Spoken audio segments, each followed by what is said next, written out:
Well, first of all, we don't consider ourselves builders or architects or designers or contractors or developers. I'm an artist, and what I do on a sun-drenched canvas called the Atlantic Ocean are create one-of-a-kind, only a couple a year, pieces of art. We use exotic materials. For example, when we're waiting for some onyx, honey onyx from Pakistan. Beautiful. I'm at the port of Miami waiting for this container to come in because I've been called as the ship's coming in saying, Frank, this is honey onyx unlike you've ever seen before. You need to get down here and take a look at it.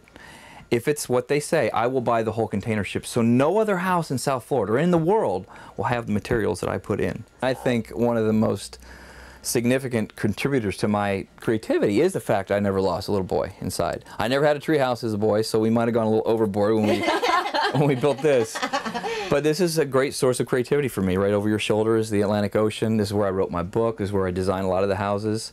We come up with the marketing plans here, and it's very conducive for creativity. When it came time to write a book, I wanted to write a book that reflected the philosophical approach that I take to living a balanced life. I will tell you that I haven't mastered the philosophies in my book. A lot of the guys out, the gurus out there, is I can do it, so can you. Well, I'm still using it as a guide compass for my life. I started with a $50,000 crack house that I bought and fixed up and sold for a profit 18 years ago.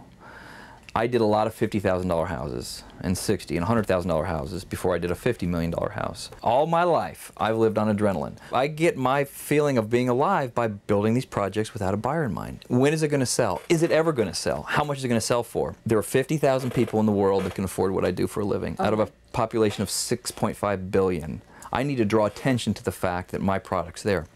You don't have to like my jacket. You don't have to like my style of my hair. You don't have to like anything about me. But if there's some substance behind the flash, which there always is, you're going to love what we build.